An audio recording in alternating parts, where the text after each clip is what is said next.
Olá, oitavo ano, aqui é a professora Iris de Geografia e esse é um vídeo de correção das atividades propostas sobre o tema Estado, Nação e outros conceitos, que está presente no percurso 2 do livro didático de vocês. Atividades propostas. Questão 1. Selecione o que for verdadeiro nas afirmações a seguir. Item 1. Todo país é um Estado-nação. Item 2. O Estado é a forma como a sociedade se organiza politicamente, é o ordenamento jurídico que regula a convivência dos habitantes de um país. Item 3. O Canadá é um exemplo de um Estado sem nação. Item 4. Não existe nação sem território próprio. Item 5. Os curdos são um povo sem Estado constituído. O item 1 está correto, oitavo ano, porque todo país, toda região geográfica, que é o território de um Estado, que seja formado por um povo, que seja organizado politicamente, a gente vai dar o nome de Estado-nação. O Brasil, por exemplo, é um Estado-nação porque é formado por um povo, possui um território, possui soberania, ou seja, é reconhecido por outros países. Isso vai colocar o Brasil na categoria de Estado e também é formado por um povo que habita este território. A gente pode dizer, então, que o Brasil é um Estado-nação, só deixando bem claro que povo e nação não são a mesma coisa. Mas o Brasil é sim um Estado-nação, porque a gente chama Estado-nação aquele país que é o território de um Estado e que é formado por um povo. Vocês entenderam, meninos? Todo país, toda região geográfica que seja o território de um estado e que tenha uma população habitando lá, vai ser um estado-nação. O item 2 diz que o estado é a forma como a sociedade se organiza politicamente e é o ordenamento jurídico que regula a convivência dos habitantes de um país. Verdadeiro também, tá perfeito. O estado é a organização política, administrativa e jurídica de uma sociedade. Isso significa o quê? Que o Estado precisa ter um governo, precisa ter instituições que o ajudem a funcionar e precisa ter leis. Então, o Estado é político, é administrativo e é jurídico. Ou, em outras palavras, o Estado é que determina a organização política de uma sociedade. E as leis, o ordenamento jurídico, existe justamente para que a gente possa conviver, né? Para que os habitantes de um país possam ter a sua convivência regulada pelas leis. O Canadá é um exemplo de um estado sem nação? Falso, meninos. O Canadá é um estado-nação. E, inclusive, existe mais de uma nação dentro daquele território, daquele país. No Canadá, a gente tem uma nação descendente dos povos nativos de lá, que já estavam antes da colonização. No Canadá, a gente tem uma nação que é descendente dos ingleses, que pegou a sua cultura, os seus costumes, as suas tradições dos ingleses. E tem uma parte do Canadá que é descendente de franceses, né? Principalmente ali a província de Quebec. Então, são várias nações dentro de um mesmo estado. O item 4 diz que não existe nação sem território próprio. Na verdade, existem nações que não possuem territórios oficiais, que não têm territórios próprios. E é o caso, por exemplo, dos curdos, né, que são um povo sem Estado constituído e sem um território próprio para chamar de seu. Daí eles ficam divididos entre vários países, né? Eles ficam entre o Irã, o Iraque, a Síria, a Turquia, a Armênia. É o caso também dos palestinos no Oriente Médio, dos bascos na Europa Ocidental, dentre outras nações sem Estado. E o item 5 vai trazer justamente que os curdos são um povo sem Estado constituído. E esse item está correto também. Então, itens que vocês deveriam assinalar, item 1, 2 e 5. Observem aqui, oitavo ano. Observem a porcentagem de acertos de vocês. 37 pessoas marcaram o item 1 como correto.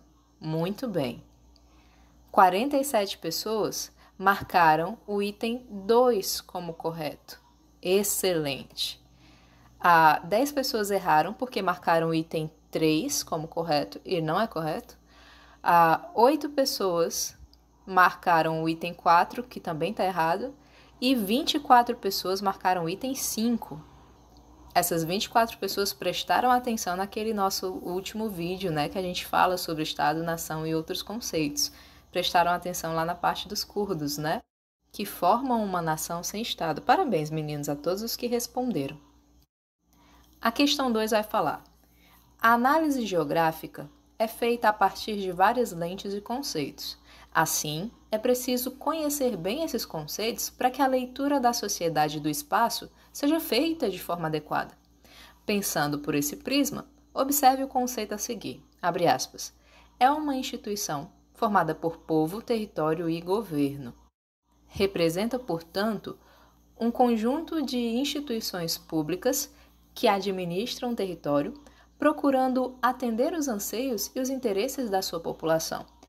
Fecha aspas. A que conceito refere-se a afirmação anterior? Essa aqui facílima para vocês, né? 8º ano, com certeza a maioria acertou. Essa afirmação se refere ao conceito de Estado que está lá na página 18 do livro de vocês. O que é o Estado? É o conjunto de instituições no campo político e administrativo que tem a função de proteger o seu povo e garantir a sua própria soberania. E para isso o Estado precisa aplicar as leis para orientar, para controlar as relações de cidadania entre as pessoas. O Estado também precisa ser reconhecido por outros estados para estar tudo ok com a sua soberania externa. Então esse é o conceito de Estado. Só reforçando, 8º ano, que para o Estado existir, ele precisa de povo, território e governo, certo? Então, o item C está correto. Olhem que coisa linda. 65,5% de vocês, ou seja, 36 pessoas acertaram, marcaram o item C. O item A foi marcado por 7,3%, ou seja, 4 pessoas. O item B foi marcado por 16,4% de vocês, 9 pessoas. E o item D foi marcado por 10,9%, 6 pessoas. Excelente, meninos, excelente. Questão 3. Dentre os conceitos-chave da geografia listados abaixo, assinale o que define corretamente o que é território. O item A diz que território é o território politicamente delimitado por fronteiras, com unidade político-administrativa, em geral, habitado por uma comunidade com história própria, possui um Estado constituído e uma Constituição. Na verdade, 8º ano, o item A está dando o conceito de país. O país é que é um território politicamente delimitado por fronteiras, com unidade político-administrativa, que tem um Estado constituído e que tem uma Constituição, que tem leis que regulam a vida da sociedade. O item A dá o conceito de país, e eu coloquei de propósito, né, para que vocês pudessem ir lá e fazer uma pesquisa profunda sobre esses conceitos-chave da geografia. O item B diz que o território seria a base física sobre a qual um Estado exerce a sua soberania, pode ser delimitado por fronteiras naturais ou artificiais e é formado pelo solo continental e insular, ou seja, pelo continente e pelas ilhas, é formado pelo subsolo, pelo espaço aéreo e pelo território marítimo. Perfeito! Este é o conceito lindo e maravilhoso de território, que pode ser delimitado por e a partir de relações de poder também, né? E vocês podem encontrar esse conceito lá na página 20 do livro didático de vocês. Leiam bem para que vocês possam, né, entender mais a fundo. Lá no livro de vocês fala, aqui ó, o território é a base física do Estado e além do território do continente, tem também o espaço aéreo, as ilhas, caso as possua, o mar territorial, né? Caso o país seja banhado pelo mar. Este é o conceito de território. O item C está errado porque ele diz que o território é o coletivo humano que possui características comuns, como a língua e a religião, e os seus membros estão ligados por laços históricos, étnicos e culturais. Isso é o conceito de nação. Nação é que é o agrupamento social, oitavano, que é unido por um passado histórico. Um passado histórico que é comum, né? É unido pela sensação de pertencimento a uma determinada cultura. Então, os membros de uma nação, eles têm costumes em comum, idioma comum, religião comum, tradições e crenças. Eles têm os mesmos valores. É isso que faz deles uma nação. Então, o item C está incorreto. E o item D fala que o território é o ordenamento jurídico que regula a convivência dos habitantes de um país. Dele fazem parte o poder legislativo, o poder executivo e o poder judiciário? Não, esse é o conceito de Estado. Falou a palavra jurídico, ou seja, que é controlado por leis, é regulado por leis, então você já sabe que está falando de Estado. Falou que tem os poderes legislativo, executivo e judiciário, então você já sabe que está falando de Estado. Porque o governo é organizado em instituições políticas administrativas no Estado. E é preciso que alguém, né, produza as leis, que é o caso do Poder Legislativo. E alguém tem que colocar as leis em prática, que é o caso do Executivo. E alguém tem que garantir que essas leis vão ser executadas, que é o caso do Judiciário. Então, esse item D está ligado ao Estado e não ao território. Olhem aqui, né? Meninos, eu sinto dizer que a maioria errou essa questão. Eu confesso que não é uma questão tão fácil, né? Que tem muitos termos que dá para confundir, mas se vocês tivessem lido o livro e marcado lá cada conceito, teria sido bem mais simples. A maioria marcou o item A como correto. 43,6% de vocês marcou o item A. 24 pessoas erraram essa questão. 34,5% marcaram o item correto. 19 pessoas acertaram essa questão. 12,7% marcaram o item C como correto, ou seja, 7 pessoas erraram porque marcaram o item C, e 9,1% marcaram o item D como correto, ou seja, 5 pessoas erraram porque confundiram o conceito de território com o conceito de Estado. Acertou mesmo quem marcou o item B. Questão 4, abre aspas. Significa uma união entre o mesmo povo com um sentimento de pertencimento. Eu tenho certeza que a maioria de vocês já sabe a resposta aqui. Sentimento de pertencimento e de ligação entre si, compartilhando muitas vezes um conjunto mais ou menos definido de culturas, práticas sociais, idiomas, entre outros. Fecha aspas. Esse fragmento explica um conceito importante da análise espacial. Que conceito geográfico é esse? É o conceito de Estado, povo, território ou nação? Essa é fácil, né, meninos? A nação é que tem o seu conceito ligado à identidade, à cultura, à história construída em conjunto. Né? Nação é o agrupamento de indivíduos que compartilham os mesmos costumes, o mesmo idioma, a mesma cultura, as mesmas tradições. Lembrando, oitavo ano, que existem nações com um Estado constituído, como é o caso de Brasil e Argentina, é o caso também da Espanha, da Venezuela, da Alemanha e por aí vai. Existem nações sem Estado, como é o caso dos curdos, dos palestinos, dos bascos, e dentro de um mesmo Estado pode haver mais de uma nação, como é o caso do Canadá, que tem uma nação que descende dos ingleses, uma nação que descende dos nativos americanos e uma nação que descende dos franceses. Então, o item correto é o item D. Vocês entenderam bastante esse conceito de nação, viu? Eu fico muito contente. 37 pessoas acertaram. 67,3% de vocês marcaram o item D como correto. O item A foi marcado por 3 pessoas. O item B, vocês confundiram um pouco nação com povo, né? Mas falou em identidade, gente, em pertencimento, é nação, certo? Porque povo é simplesmente os habitantes de um determinado território, né? É um conjunto de indivíduos que formam um estado. Agora, nação é que tem a ver com o sentimento de pertença, de ligação entre si. O povo são os cidadãos de um país. A nação são aquele grupo que evoluiu junto, que compartilha junto a mesma origem, costumes, língua, comunhão de vida, objetivos em comuns, que compartilham cultura.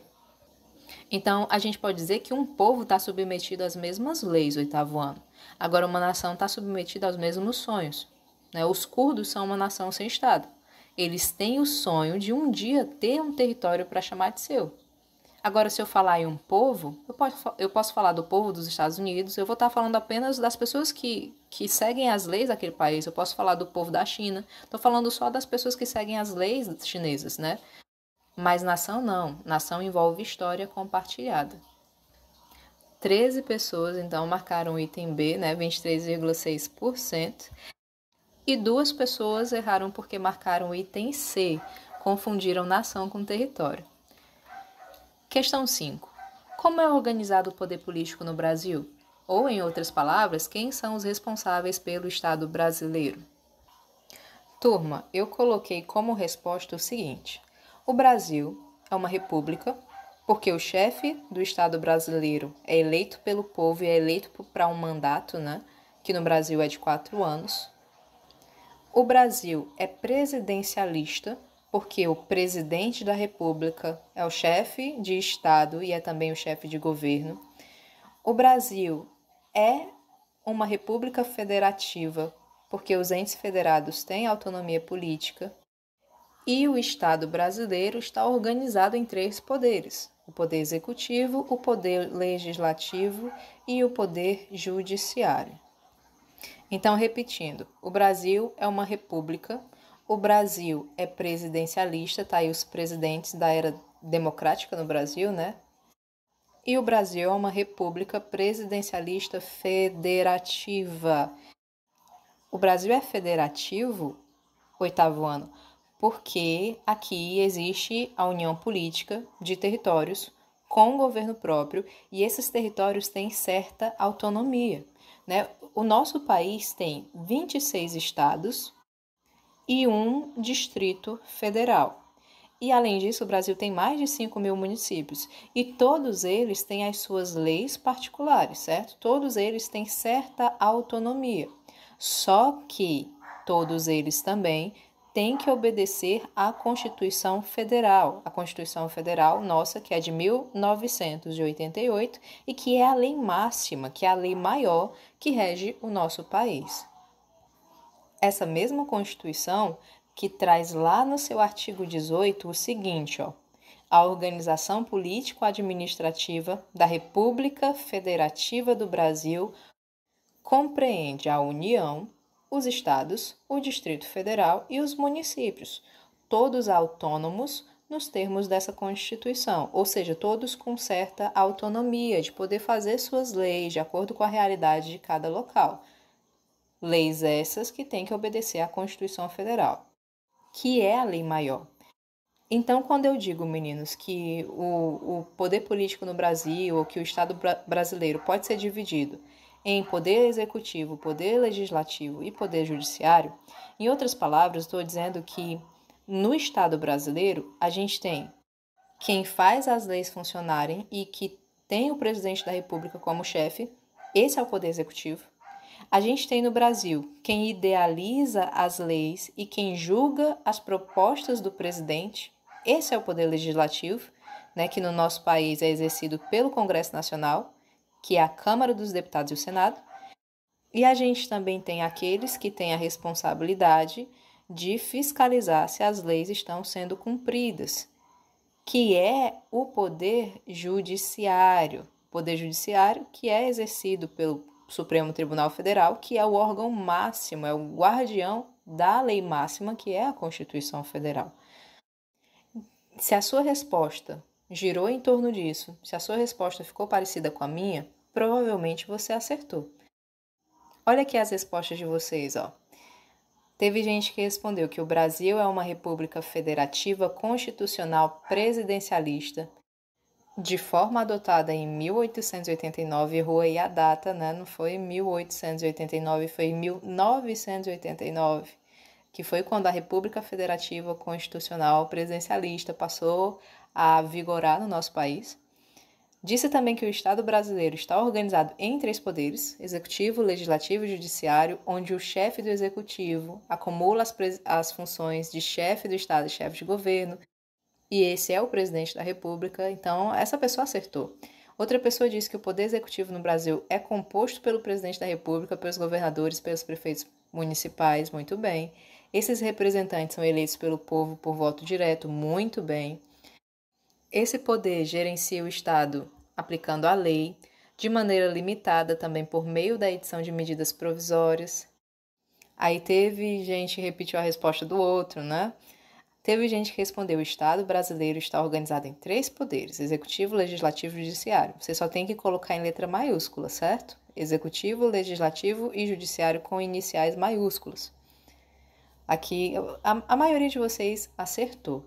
Parabéns por isso. E parabéns a todos os que responderam, a todos os que encararam o desafio de responder essa questão e de responder a atividade como um todo. O livro de vocês, no percurso 2, tem mais questões para vocês fazerem. Página 21, questões 1, 2 e 3. E página 24, da questão 1 à questão 8, vocês são 9º ano. Não tem muita questão para vocês, não. Tudo que for de questão contribui para o crescimento de vocês, para a aprendizagem de vocês. Perguntas e respostas no caderno, meninos. Sugiro que vocês leiam mais de uma vez o percurso 2, para que possam entender bem, certo? E façam anotações também, que isso ajuda bastante. E se preciso, assistam os vídeos mais de uma vez também, assim vocês vão gravando o que vai sendo dito. Resolvam exercícios, resolvam atividades, assim vocês fixam mais ainda o que é dito. Aprendam a estudar, certo? Isso só vai beneficiar vocês. Obrigada pela atenção de todos, 9º ano, e até a próxima.